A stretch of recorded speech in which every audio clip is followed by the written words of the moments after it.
Bonjour chers étudiants. Donc aujourd'hui, nous allons voir une nouvelle leçon concernant le module principe de comptabilité, notamment le cours numéro 7. Allons-y. Alors, le cours d'aujourd'hui va porter sur les passifs à court et à long terme. Donc, on y va.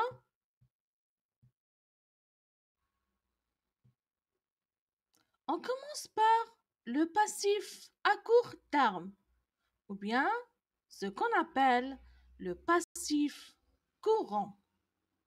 Donc, c'est quoi un passif à court terme ou bien un passif courant? Le passif courant, aussi appelé passif à court terme, inclut les dettes qu'une entreprise doit payer dans un cycle d'exploitation courant. Qu'est-ce que ça veut dire courant? Ça veut dire au cours de l'année ou bien de l'exercice comptable. D'accord? Habituellement, moins de 12 mois. Par opposition au passif à long terme. Donc, le passif à long terme peut dépasser une année ou bien un exercice comptable.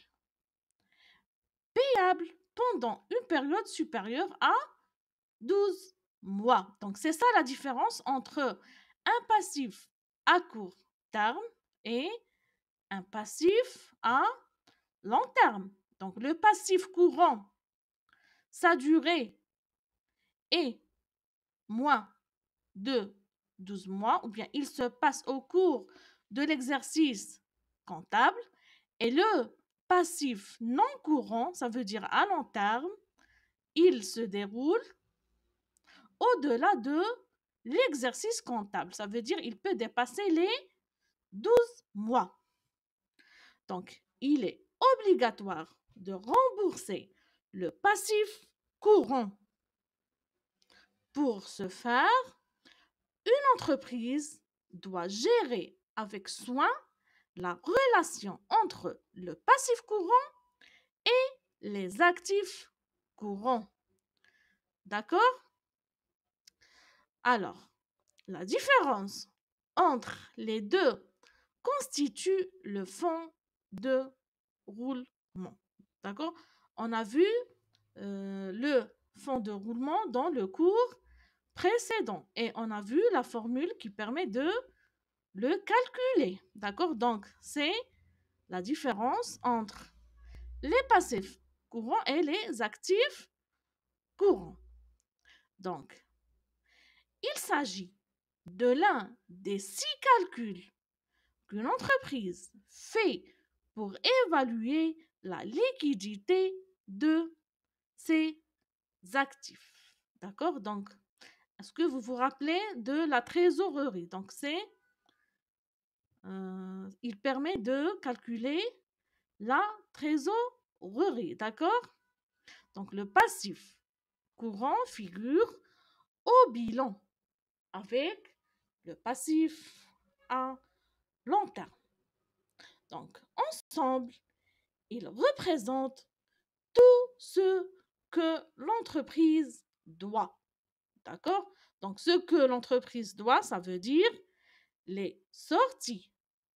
Et qui dit sortie dit dette.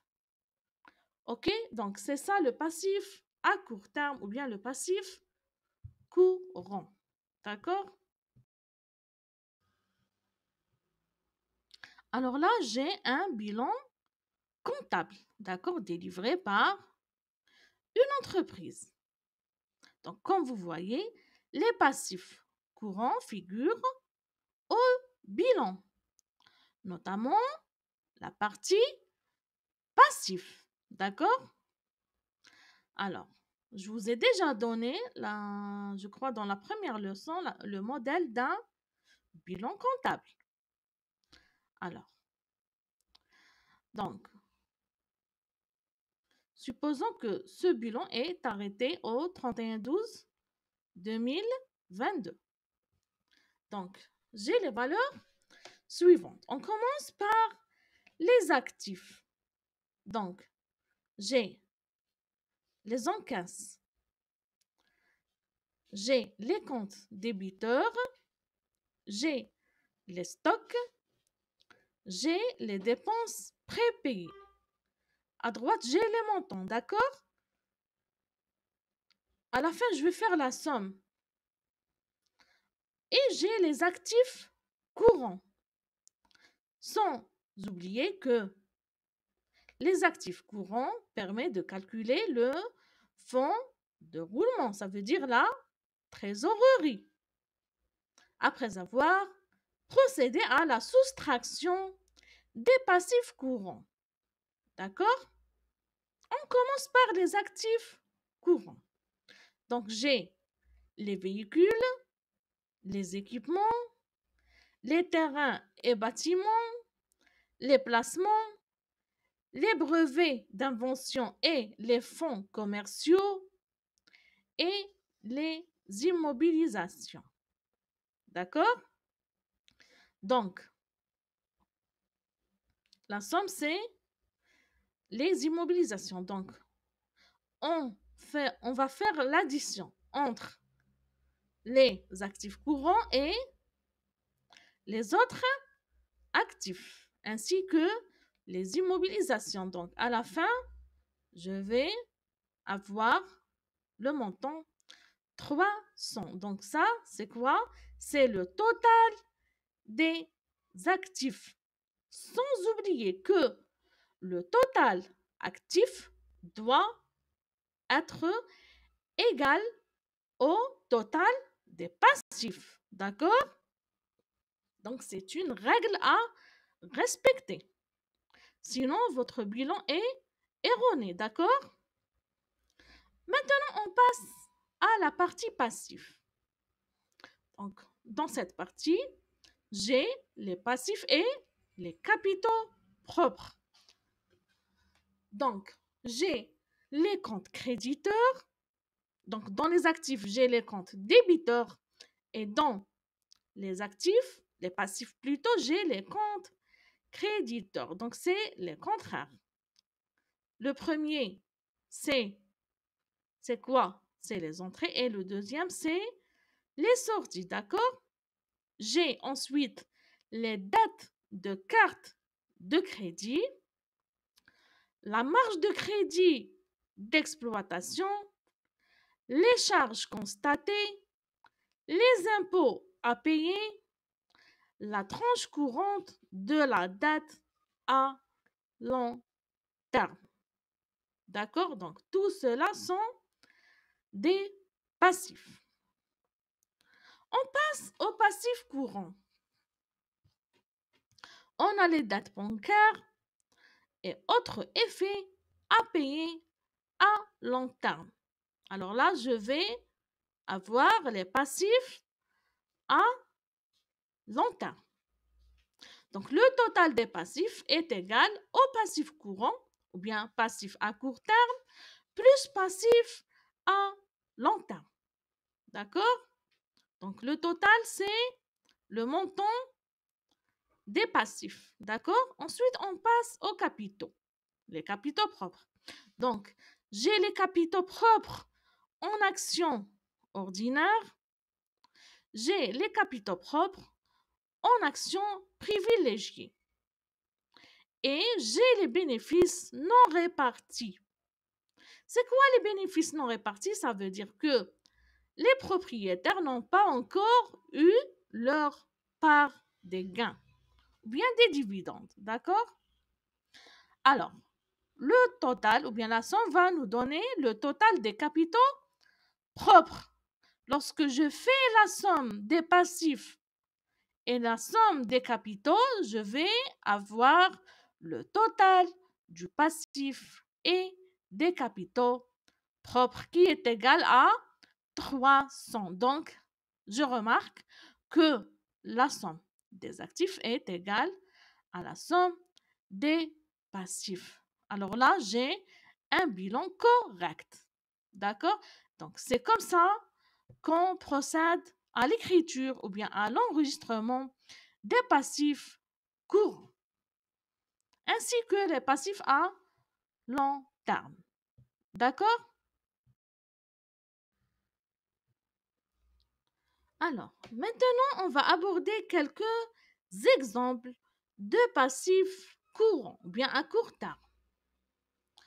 Les exemples courants de passifs à court terme comprennent les créditeurs réguliers et les taxes professionnelles dues ou bien prévues, mais pas encore payées. Ça veut dire que ce sont des dettes. Ça veut dire que l'entreprise doit ces montants, d'accord? Donc, ces taxes comprennent l'impôt sur le revenu, ou bien ce qu'on appelle l'IRG, d'accord? C'est une taxe euh, imposée sur quoi? Sur les salaires des employés, d'accord? Ou bien l'assurance de l'entreprise. C'est quoi l'assurance de l'entreprise? Par exemple, l'assurance tout risque, d'accord? Paie au nom de ses employés. Ou bien les cotisations sociales, ça veut dire ce que l'entreprise enlève ou bien prélève pour rembourser l'assurance sociale aux employés. Donc ces montants-là vont aller à la caisse des assurances sociales ou bien à la caisse des retraites, d'accord? Donc si une entreprise a déclaré un dividende, donc dividende, ça veut dire les gains des actions et des obligations, mais ne l'a pas encore payé, ça veut dire elle l'a déclaré, mais elle n'a pas encore payé. Donc, il s'agit également d'un passif à court terme. Pourquoi passif à court terme? Parce qu'il se déroule au cours de l'exercice comptable. D'accord? Il ne va pas dépasser les 12 mois pour être payé. Dans certains secteurs d'activité, les produits constatés d'avance constituent également un passif à court terme typique. Donc, on a vu les produits constatés d'avance dans les cours précédents, d'accord? C'est le contraire des charges constatées d'avance. Les produits sont des gains, des bénéfices, d'accord? Donc, on parle de produits constatés d'avance lorsqu'un client paie à l'avance un produit ou un service qui sera livré ultérieurement. Ça veut dire au cours de l'exercice comptable. Donc, ces paiements seront également présentés comme des produits dans l'état des résultats de l'entreprise. D'accord? Donc, on mentionne ces montants-là dans le tableau de compte de résultats parce que les produits, c'est la classe numéro 7 et les charges, c'est la classe numéro 6. Donc, ils se figurent ou bien ils figurent au tableau de compte de résultats. D'accord? Donc, c'est ça, comment écrire ou bien comment enregistrer les passifs à court terme.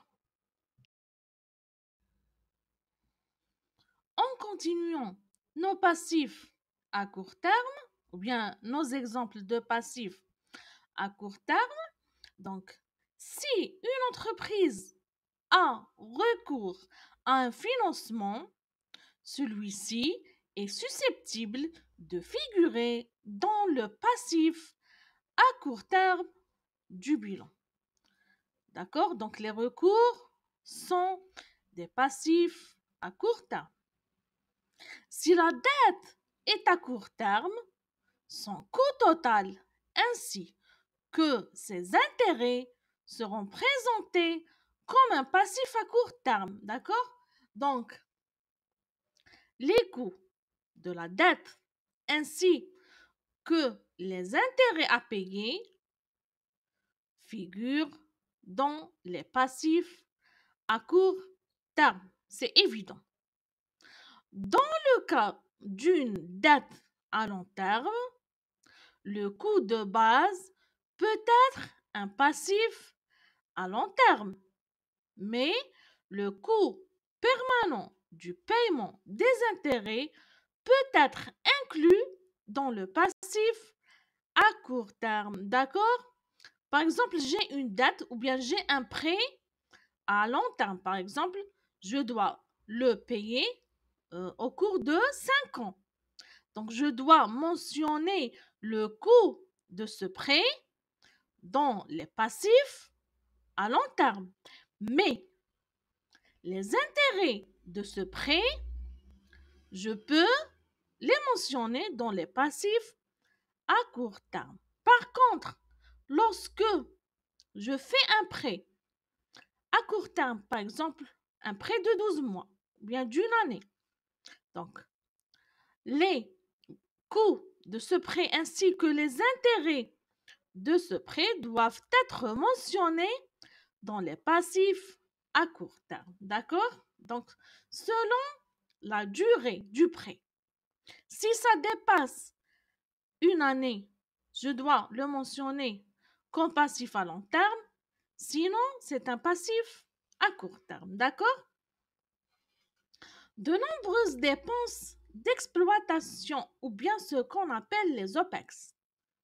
Donc, ces dépenses d'exploitation sont susceptibles d'être incluses dans les passifs à court terme. Les dépenses en capital, ce qu'on appelle les CAPEX, en revanche, ne le sont pas. Donc, les OPEX ou bien les dépenses d'exploitation doivent être incluses dans les passifs à court terme et les dépenses en capital doivent être incluses dans les passifs à long terme. D'accord? En général, ces dépenses impliquent un investissement important et potentiellement une dette à long terme. En théorie, cependant, il est possible d'y inclure les dépenses en capital. D'accord? Donc, il y a des cas spéciaux où on inclut ces dépenses-là comme des passifs à long terme. D'accord? Donc, c'est ça. Ce sont les exemples les plus répandus des passifs à court terme.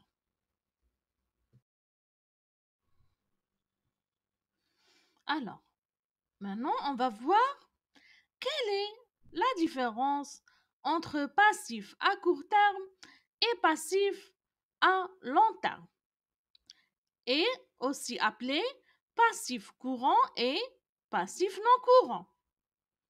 D'accord? Donc, en comptabilité, les passifs sont classés en fonction de leur date d'échéance. D'accord? Ça veut dire la date de la fin du remboursement. D'accord? Le passif total sera au moins divisé en passif à court terme et en passif à long terme. Donc, il n'y a que ceux deux types, à long terme et à court terme. Habituellement, les passifs à court terme et les passifs à long terme sont encore divisés en catégories plus détaillées. Donc, chacun de ces deux types est réparti en plusieurs, ou bien divisé en plusieurs catégories. On va les voir plus tard. En théorie, même s'il ne s'agit pas d'une exigence comptable, ce classement peut s'avérer très utile pour les personnes qui lisent les états financiers. Est-ce que vous vous rappelez de la norme IAS 1? Donc, elle permet de consolider les états financiers à l'échelle internationale, d'accord? Pour permettre aux utilisateurs des états financiers de comprendre ce qu'elles contiennent. D'accord? Par exemple, une entreprise dont le passif à court terme est constitué principalement de produits constatés d'avance. Les produits constatés d'avance, ça veut dire les gains ou bien ce qu'on appelle les profits ou bien les dividendes constatés d'avance. Donc, il se trouve dans une situation très différente de celle d'une entreprise dont le passif à court terme est constitué principalement de paiements d'intérêts. Alors là, on parle des paiements d'intérêts. Les intérêts concernent les dettes ou bien les prêts. De même, en ce qui concerne le passif à long terme, une entreprise qui effectue de nombreuses dépenses en capital, notamment pour l'achat de nouveaux matériels, ne se compare pas du tout à une entreprise qui doit simplement faire face au paiement de prêts antérieurs. Ça veut dire les prêts précédents. C'est ça antérieur, d'accord? Donc, c'est ça la différence entre les passifs à court terme et les passifs à long terme.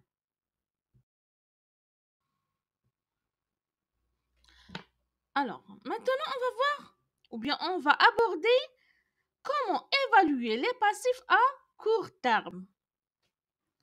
Donc, les coûts de certains passifs à court terme seront fixes. Ça veut dire stables. On ne peut pas les changer. Mais bon nombre d'entre eux seront variables. Variables, ça veut dire ils peuvent être changés. Ça veut dire changer les valeurs, d'accord? Ainsi, les dates sont susceptibles d'avoir des taux d'intérêt variables. Donc, même le taux d'intérêt du prêt peut être variable. La banque peut changer ce taux d'intérêt, ce qu'on appelle le taux directeur. Donc, c'est la banque centrale qui a le droit de changer le taux d'intérêt ou bien ce qu'on appelle le taux directeur. Et les banques commerciaux ou bien les banques commerciales, c'est eux qui appliquent ce taux. Il suffit qu'il doit être inférieur au taux directeur, d'accord? Donc, les employeurs peuvent avoir à payer plus d'impôts sur le revenu si les employés font des heures supplémentaires. D'accord? Donc, si l'employé travaille des heures supplémentaires, donc les impôts vont augmenter. Je parle de l'IRG. Donc, l'IRG, c'est l'impôt sur le revenu global. Ça veut dire, c'est un montant qu'on l'enlève ou bien qu'on l'impose au salaire de l'employé. D'accord? Les entreprises qui reçoivent des produits constatés d'avance peuvent encourir des coûts supplémentaires lorsque elles s'acquittent de leurs obligations envers leurs clients. D'accord? Donc, d'une part, les entreprises ont l'obligation de prévoir ces coûts. Ça veut dire, là, les prévisions ou bien les estimations jouent un rôle primordial, d'accord? Donc, ils ont l'obligation de prévoir ces coûts aussi précisément que possible. Elles doivent tout d'abord les budgétiser. En outre, ces coûts constituent souvent un élément clé de la planification financière. Alors là, ce qu'on appelle la planification financière, on doit planifier, on doit établir un plan à court et à long terme. De l'autre, il peut parfois être prudent de simplement reconnaître que certains coûts sont des plus difficiles à prévoir et par conséquent à budgétiser. Donc, si cette situation risque de poser un problème à une entreprise, une assurance appropriée peut s'avérer utile. D'accord? Donc, c'est pour ça on doit assurer, assurer nos passifs. D'accord? Donc, voilà, c'est comme ça qu'on évalue les passifs à court terme. Mais comment gérer les passifs à court terme? Les flux de trésorerie d'une entreprise dépendent souvent en grande partie de sa capacité à gérer son passif à court terme. Donc, pour simplifier, les entreprises doivent faire leur mieux pour s'assurer que leurs actifs à court terme sont monétisés avant que leurs passifs à court terme ne deviennent exigibles. D'accord? Donc c'est ça le paradoxe. Il faut réaliser le premier objectif, c'est que les actifs à court terme doivent être encaissés. D'accord? Avant que l'échéancier des passifs à court terme arrive. Donc, c'est ça le paradoxe. Par exemple, de nombreuses entreprises souhaitent que leurs clients payent leurs factures avant de pouvoir payer leurs propres fournisseurs. D'accord? Voire leurs employés. Ils ont en même parfois besoin. L'idéal serait d'y parvenir grâce à des processus de facturation solides et à un contrôle efficace du crédit. Toutefois, il peut s'avérer utile de mettre en place des solutions de rechange. Par exemple, si le paiement d'un client est en retard, vous pourriez payer un fournisseur en utilisant une carte de crédit professionnelle. D'accord? Donc la carte de crédit, c'est une solution. Pour faire quoi? Pour éviter une trésorerie négative. D'accord? Donc, c'est comme ça qu'on gère les passifs à court terme.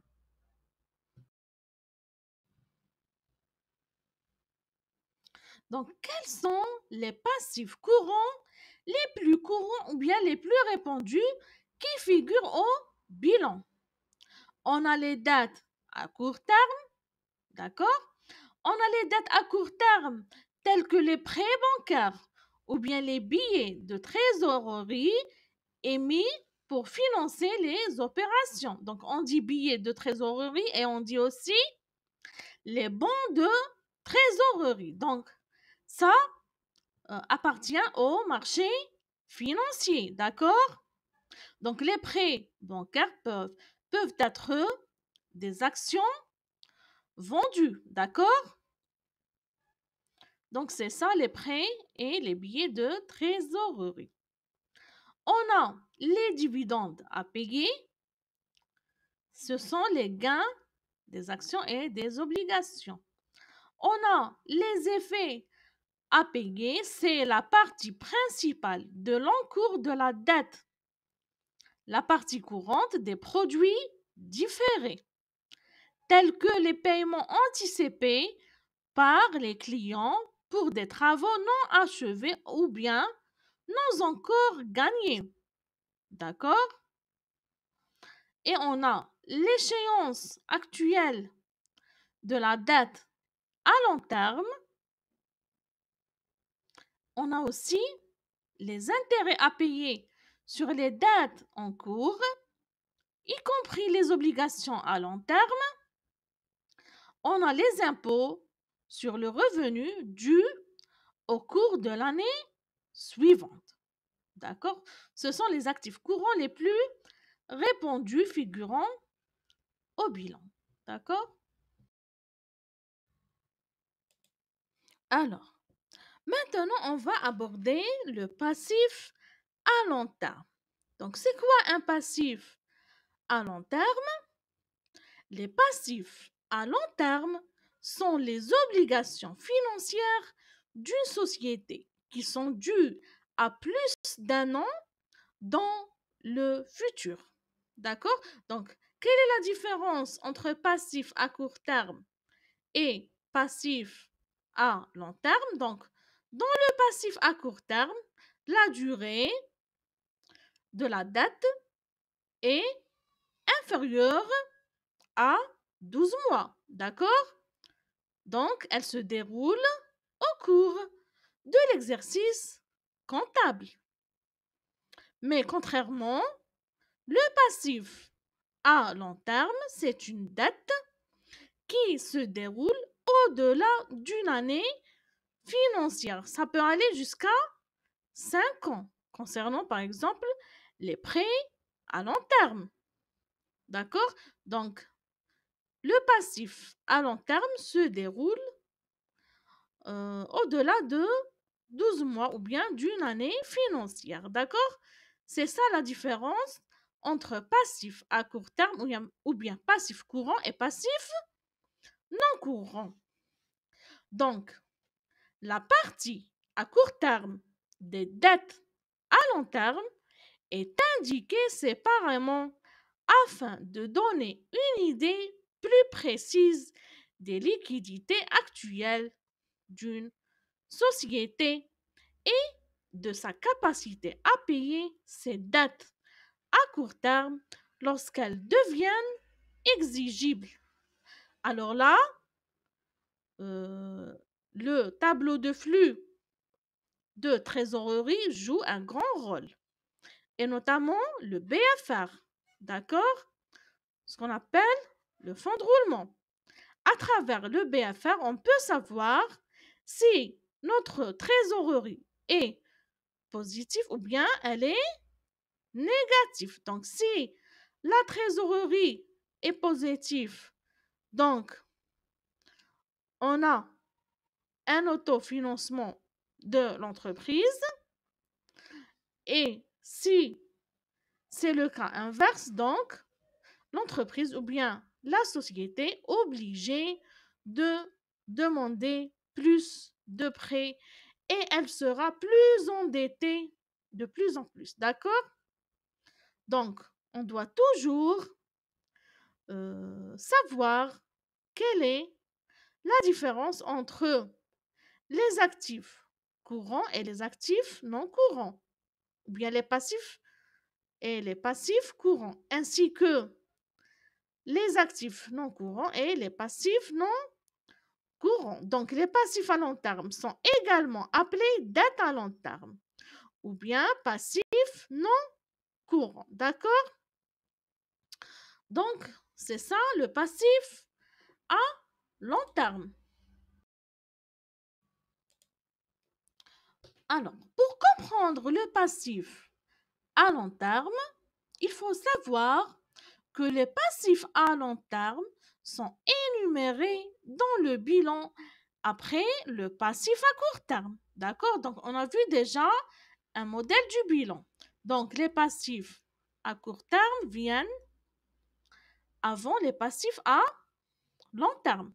Donc, dans une section qui peut comprendre les obligations, les prêts, les passifs d'impôts différés et les obligations de pension.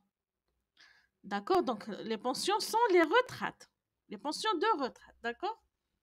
Donc, les passifs à long terme sont des obligations qui ne sont pas exigibles dans les 12 mois à venir ou bien dans le cycle d'exploitation de l'entreprise. Si celui-ci est supérieur à un an, donc les passifs à long terme dépassent un an.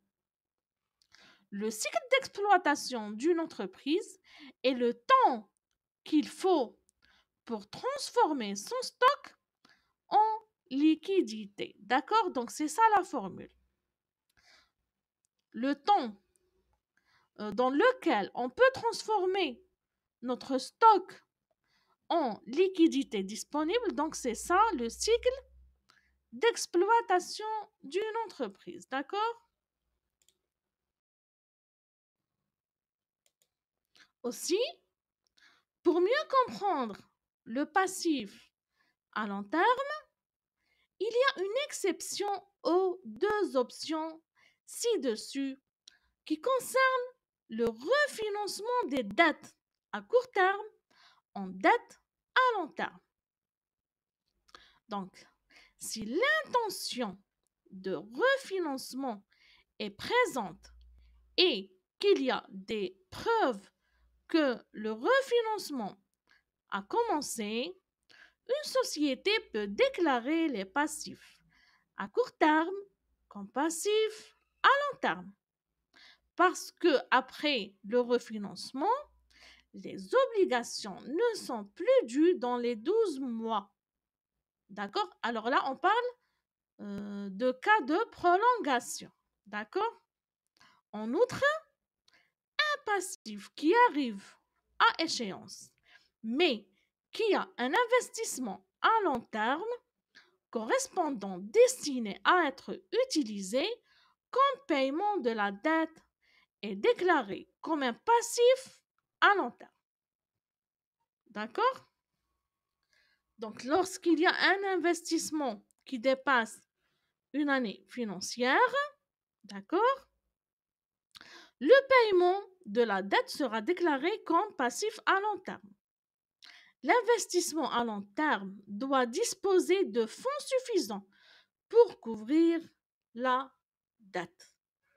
Alors là, il faut qu'il y aura un équilibre entre quoi? Entre actif et passif. Donc, s'il n'y aura pas un équilibre entre actif et passif, il y aura un endettement. Donc, l'entreprise sera plus endettée. D'accord?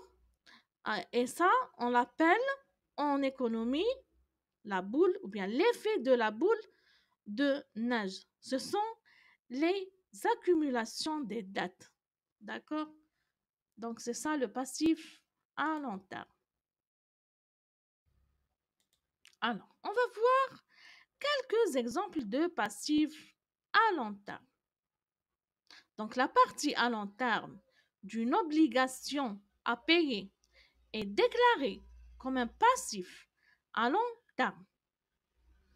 Comme une obligation couvre généralement de nombreuses années, la majeure partie d'une obligation payable est à long terme. Donc, les obligations sont à long terme. Ça veut dire qu'ils se déroulent au-delà d'une année. La valeur actuelle d'un paiement de location qui dépasse un an est un passif à long terme. D'accord? Donc, la location qui dépasse une année, c'est un passif à long terme.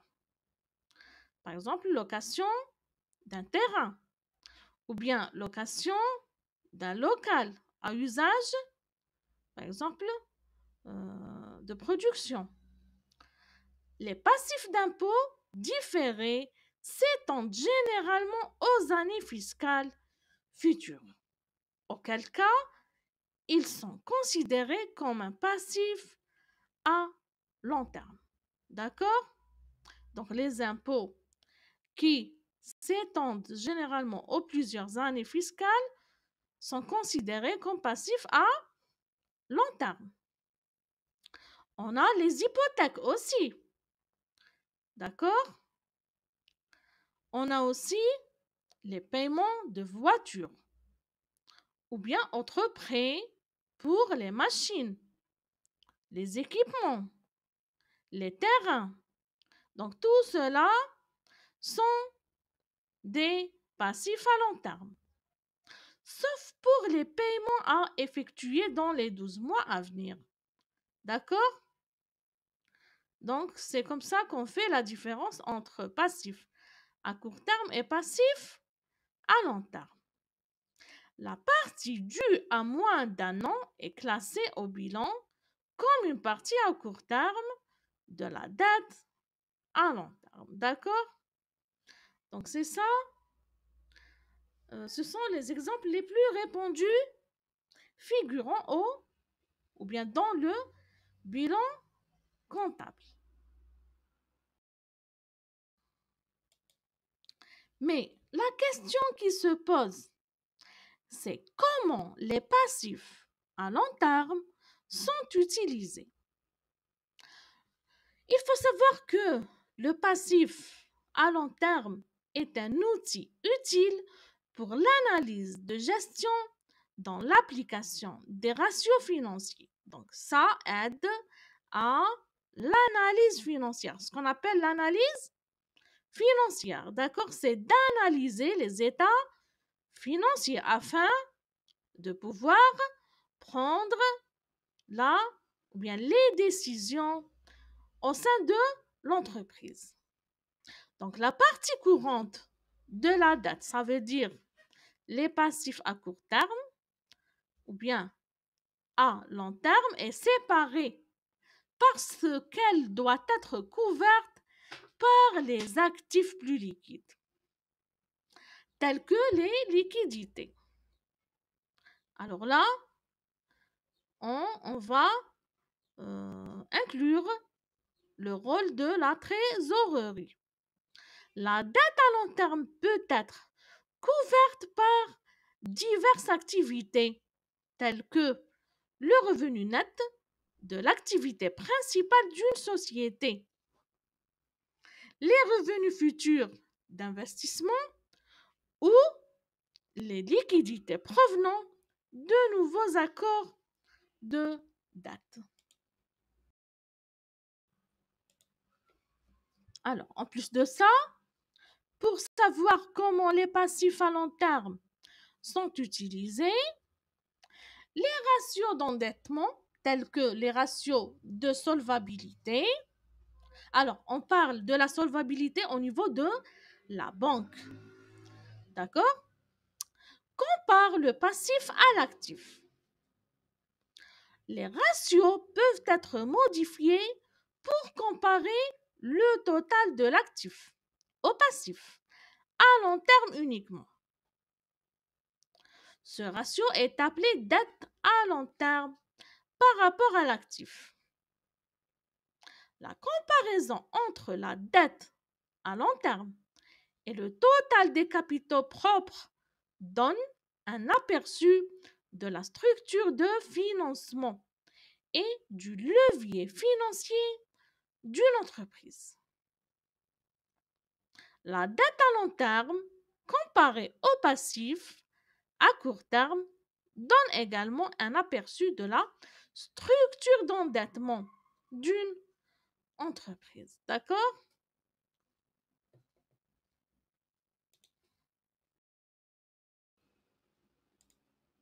Alors, quels sont les passifs non courants ou bien à long terme les plus courants ou bien les plus répandus qui figurent au bilan? Donc, on a les dettes financières, elles-mêmes réparties entre dettes bancaires et obligataires. On a des provisions, ce poste un peu fourre-tout et sensible. On pourra y trouver des bonus différés pour les salariés, des garanties ou encore des provisions pour litiges ou bien indemnités éventuelles. On a les engagements envers les salariés pour les retraites ou bien ce qu'on appelle les fonds de pension et assurance santé. Ils sont d'ailleurs souvent noyés dans les provisions. Et on a les engagements et prévoyances, en anglais Commitments and Contingencies, que l'on retrouve en fin de bilan, parfois sans montant. En réalité, cette ligne est souvent hors bilan. On peut par exemple y trouver des baux de 5 ans ou des contrats d'achat de matières premières non annulables.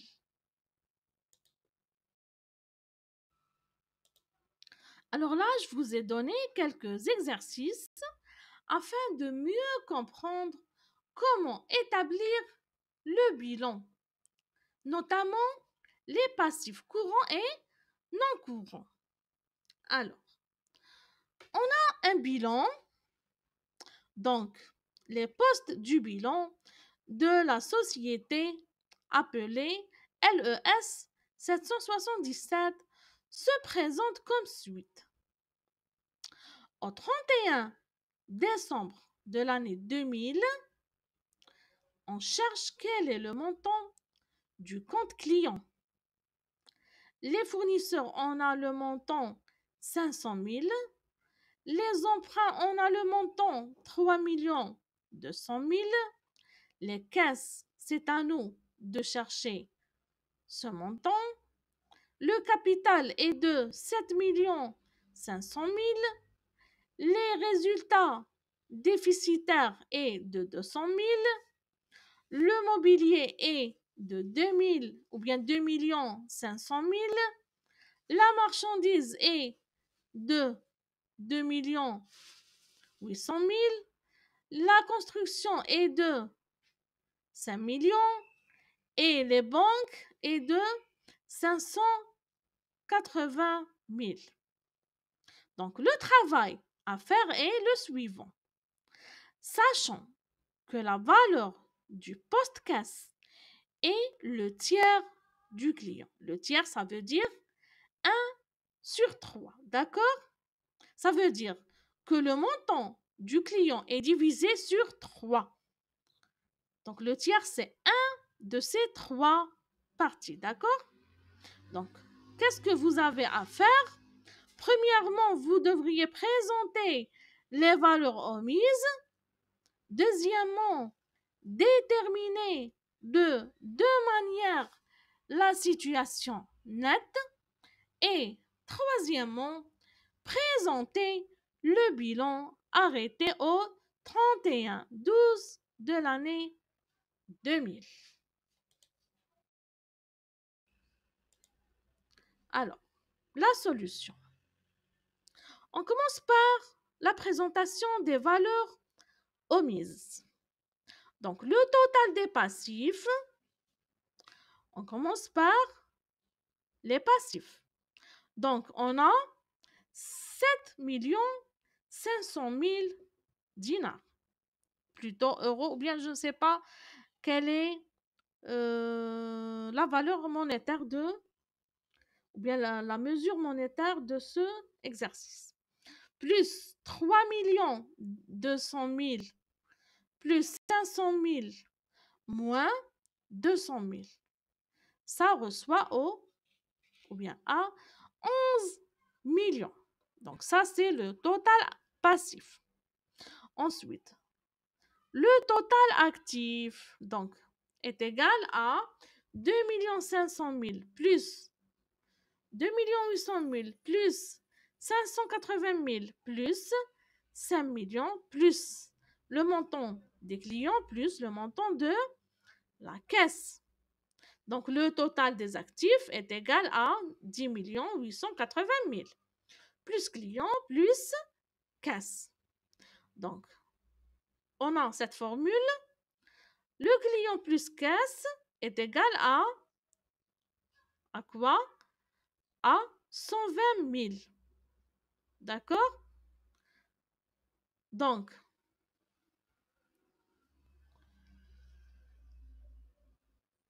pourquoi 120 000? Parce qu'on a fait la soustraction de 11 millions moins 10 880 000. Parce qu'il y a une règle qui dit que le total des passifs est égal au total des actifs. D'accord? Ensuite, on a dit que la caisse est égale au tiers des clients. Donc, la caisse plus 3 multiplié par caisse est égal à 4 fois caisse. D'accord? Donc, la caisse est égale à 120 000 divisé par 4. est égal à 30 000. Donc, on remplace 30 000 dans notre formule client plus caisse égale à 120 000. Donc, client est égal à 80 000 unités monétaires. Donc, ce sont des opérations mathématiques, d'accord? Ça, c'est hors comptabilité. Il suffit de savoir la règle qui dit que le total des passifs est égal au total des actifs. Et après, on remplace. On ne fait que remplacer les montants, d'accord? Et comme ça, on trouve le montant de la caisse et le montant des clients. Maintenant, on détermine les deux, ou bien de deux manières, la situation nette. La première manière, la situation nette est égale au bien moins dette. Donc, les biens reçoivent 2 500 000 plus 2 800 000 plus 5 millions plus 580 000 plus 120 000. Les biens reçoivent 11 millions. Les dettes reçoivent 3 200 000 plus 500 000 et ça va nous donner 3 700 000. Donc, la situation nette reçoit 11 millions moins 3 700 000 et ça va nous donner 7 300 000. La deuxième manière, donc la situation nette est égale au capital moins résultat. Donc, on a 7 500 000 moins 200 000 et ça va nous donner 7 300 000. D'accord? Alors, donc, voilà notre bilan. Donc, j'ai deux parties. La partie active et la partie passif. On commence par la partie active. Donc, la partie active se compose de trois grands titres. Premièrement, on a les actifs immobilisés. Deuxièmement, on a les actifs circulants. Et troisièmement, on a la trésorerie active. On commence par l'actif immobilisé. Donc, on a les bâtiments avec un montant de 5 millions. On a le mobilier avec un montant de 2 500 000. D'accord? Donc, la somme de ces deux composantes, c'est-à-dire bâtiment plus mobilier, va nous donner les actifs immobilisés. D'accord? Ensuite, on a l'actif circulant. Donc, l'actif circulant se compose de la marchandise et les clients. D'accord? Donc, la marchandise est de 2 800 000 et les clients est de 90 000. Donc, la somme de ces deux montants-là va nous donner la somme de l'actif circulant. D'accord? Alors, ensuite, on a la trésorerie active. Donc, la trésorerie se compose bien sûr de la banque ainsi que la caisse. Qui dit trésorerie dit liquidité. D'accord? Donc, la banque est de 580 000 et la caisse est de 30 000 unités monétaires. Donc, le total de ces montants que j'ai cités va nous donner la somme des actifs. Mais il faut faire attention. Il faut que la somme des montants ou bien le total des montants actifs doit être égal au total des montants passifs. D'accord? Maintenant, on va passer à la partie passive. Donc, la partie passive se compose de deux parties, ou bien deux composantes. On a le passif stable et on a le passif circulant. On commence par le passif stable. Donc, on a le capital, le résultat. Alors, ou bien quant au résultat, on a un bénéfice et non pas des pertes. D'accord? Parce que la valeur monétaire est positive. Donc, j'ai un gain, un bénéfice. Ensuite, après le résultat, j'ai les emprunts. Donc, la somme de ces trois montants-là, ça veut dire 7 500 000 plus 200 000 plus 3 200 000 va nous donner la valeur du passif stable. On passe maintenant au passif circulant. Donc, le passif circulant se compose des fournisseurs. Alors, le montant des fournisseurs est égal à 500 000. Donc, la somme de tous les montants des passifs est égale à 11 millions. On remarque que 11 millions se trouve dans le côté passif et dans le côté actif. Donc, mon bilan est correct. D'accord? Ça prouve que j'ai pas commis une erreur en mentionnant les montants ainsi que les comptes. Donc, pour vérifier ces comptes-là, ou bien d'où pouvez-vous en tirer ces appellations depuis le plan comptable général. D'accord? Donc, c'est comme ça qu'on calcule le bilan ou bien l'état financier. D'accord? Donc, voilà.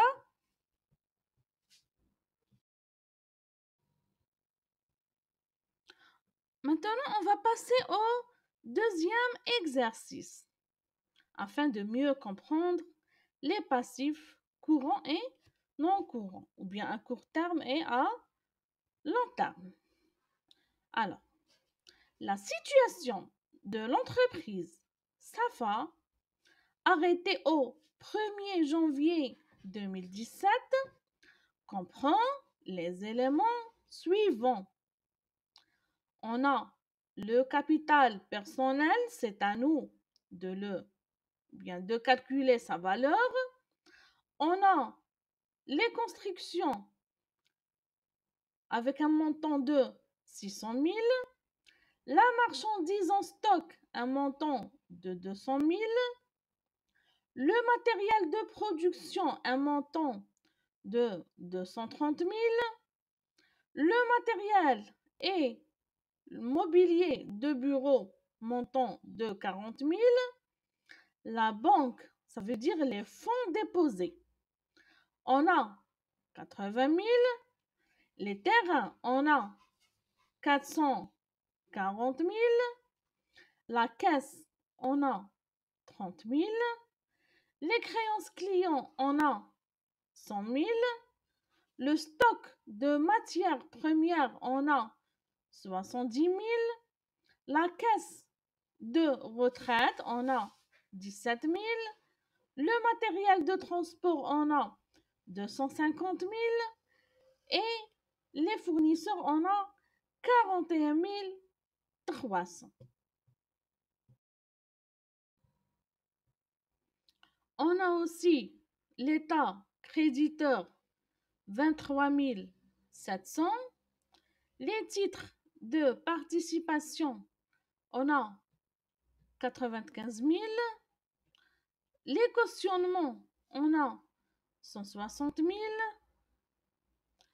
Concernant les cautionnements, c'est quoi un cautionnement? Ça concerne Par exemple, la caution de soumission ou bien la caution de bonne exécution. Comment ça se déroule, la caution? C'est au cours d'un appel d'offres. D'accord?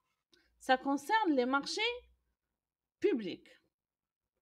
C'est comme la garantie du projet. C'est ça le cautionnement. OK? On a l'emprunt 450 000. On a les bons de caisse 30 000. La rémunération due au personnel, ça veut dire les salaires, on a 30 000. Les fournisseurs d'immobilisation, on a 250 000. Donc, les questions à résoudre, ou bien les problèmes à résoudre.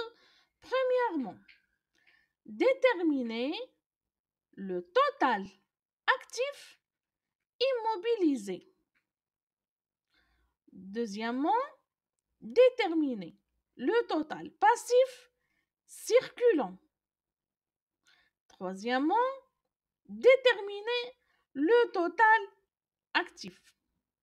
Quatrièmement, présenter le bilan de l'entreprise SAFA arrêté au 1er janvier 2017 après avoir déterminé la valeur du capital social. Donc, premièrement, on doit calculer la valeur du capital social. Premièrement, la détermination du total d'actifs immobilisés.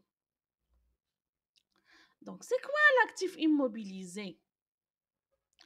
C'est un actif qui est composé essentiellement des biens destinés à être conservés au niveau de l'entreprise d'une manière durable, ce qui lui permet de générer des avantages économiques dans le futur. Ces éléments peuvent avoir une substance physique, comme par exemple construction, matériel, mobilier, etc. Ou bien substance immatérielle, comme par exemple les brevets d'invention, les fonds de commerce, les logiciels informatiques. Donc, on a vu tout cela dans le cours précédent, d'accord?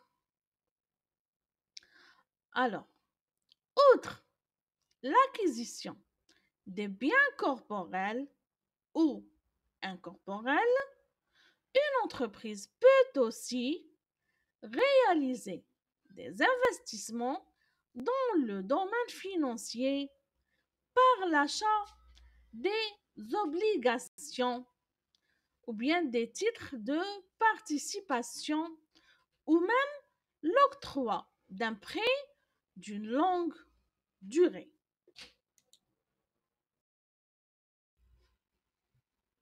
Donc, la détermination de la valeur du capital social se fera ou bien sera calculée comme la suite. Donc, j'ai l'actif immobilisé.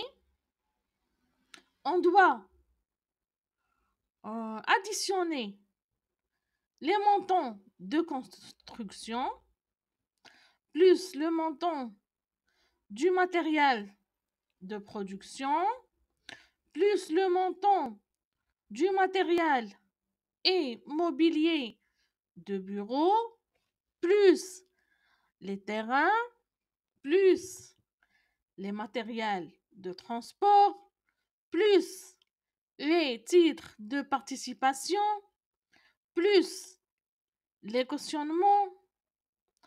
Donc, l'actif immobilisé reçoit 600 000 plus 230 000 plus 40 000 plus 440 000 plus 250 000 plus 95 000 plus 160 000. Donc, le total sera 1 815 000 et c'est la valeur d'actifs immobilisés. Deuxièmement, on doit déterminer le passif circulant. Donc, le passif circulant est composé essentiellement de l'ensemble des dettes de l'entreprise, dont le dénouement est prévu pour une durée inférieure à 1 an. D'accord? Donc, ce sont des passifs courants. D'accord? Ou bien à court terme. Donc, il s'agit essentiellement des dettes fournisseurs. En plus de ça, les dettes sociales, ce qu'on appelle la caisse de la sécurité sociale ou bien la caisse des retraites. Et les dettes fiscales, ce qu'on appelle les impôts et les taxes. Donc, le passif circulant est égal au montant des fournisseurs plus le montant de rémunération du personnel plus le montant de la caisse de la sécurité sociale plus le montant de la caisse de retraite plus l'état créditeur. Donc, ça va nous donner 41 300 plus 30 000 plus 13 000 plus 17 000 plus 23 700. Donc, le passif circulant reçoit 125 000 unités monétaires. Troisièmement, détermination du total actif. L'actif comprend tous les biens et les droits que possède l'entreprise, qui peuvent être répartis en 3 masses. L'actif immobilisé, qui correspond aux investissements à long terme de l'entreprise. Donc, le total des actifs immobilisés est égal à 1 815 000. Deuxièmement, l'actif circulant est composé essentiellement des stocks, créances des clients et la TVP. Ensuite, on a l'actif circulant hors taxe. Donc, c'est le stock de marchandises plus le stock de MP plus les créances. Les créances des clients, bien sûr, plus les bons de caisse. Donc, ça va nous donner 200 000 plus 70 000 plus 100 000 plus 30 000.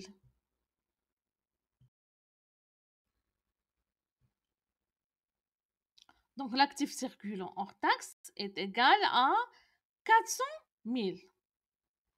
La trésorerie active comprend essentiellement les disponibilités, ça veut dire la liquidité, au niveau des comptes bancaires, ainsi que la caisse de l'entreprise.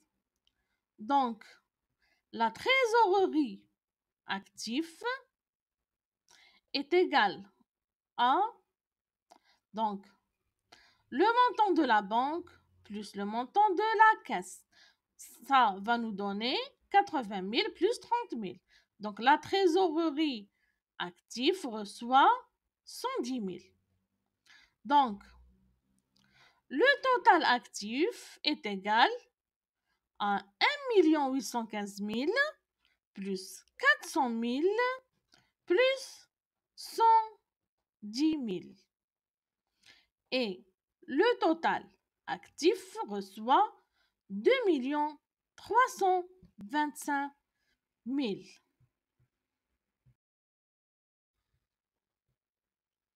Et quatrièmement, on va déterminer la valeur du capital social. Donc, le capital social est égal au total des biens moins le total des dettes. Donc, ça va nous donner le total actif moins le total des dettes. D'accord? Donc, les dettes correspondent aux emprunts auprès des établissements de crédit, par exemple la banque.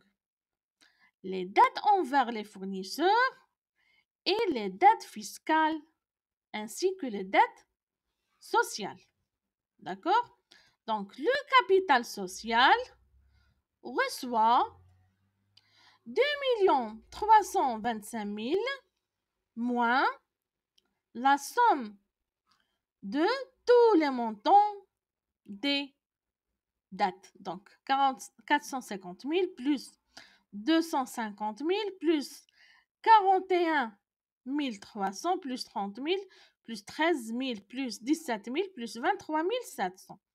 Et le total sera 1 500 000 hors taxe. Donc, le capital social est égal à 1 500 000 unités monétaires. Donc, notre bilan sera, premièrement, dans le côté actif, on a les comptes d'actifs immobilisés.